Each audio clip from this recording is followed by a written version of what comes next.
This afternoon, I'd like to talk a little bit about that last sentence in the gospel.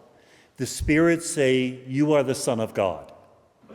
Now, in the Old Testament, Son of God did not mean the only begotten Son of God, like we believe it. In the Old Testament, Son of God meant hero.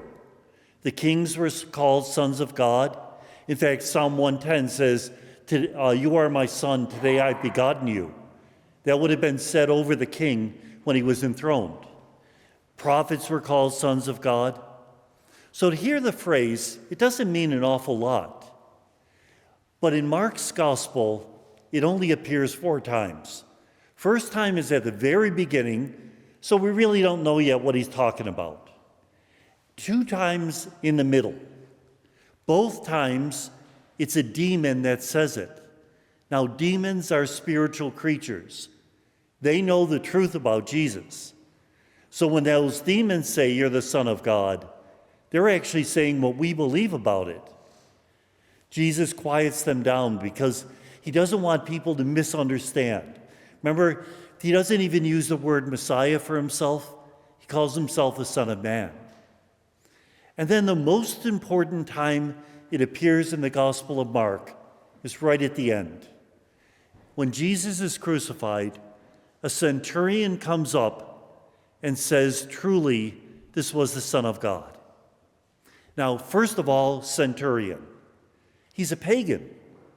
If it were a Jew saying this is the Son of God, he would be saying that's a hero. But pagans believe that their gods can have children.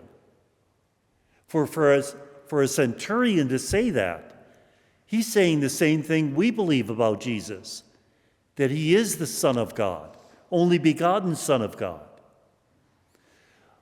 But I have a problem here. How is it that he's standing below the cross and he makes the conclusion that that's the Son of God? He should have made the conclusion that's a filthy criminal because he had just been executed by the Romans. How did he understand that he was the Son of God? Let me tell you a story. I love stories. I was at a convention, religious convention, and there was a table in front of me with all the children's books I've written over the years. I've written around 35 children's books. And Mommy came up with her little 4-year-old, and she says, "Judy, you can have any book you want, but only one." So she looked and looked and looked and looked, and she chose The Way of the Cross, which has a picture of Jesus on the cross on the cover. All the conventions I went to, 90 to 95% of the small kids would choose The Way of the Cross. And that really confused me. I would think they'd be afraid of that. But then I realized they're so young, they see the love. It's only later they'll see the violence. To become like a child, like this centurion, who can conclude from somebody who dies as a criminal that that's the Son of God.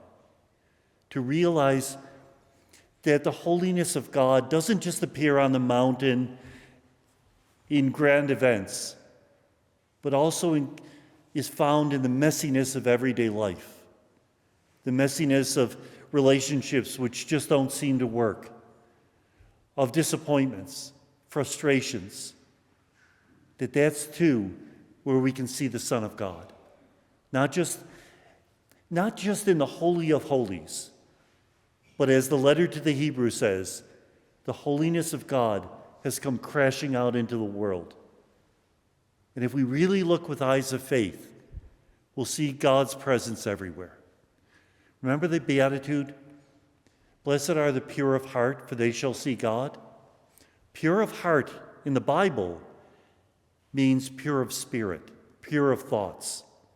If we're always thinking about God, we're going to see God everywhere, even under our crosses.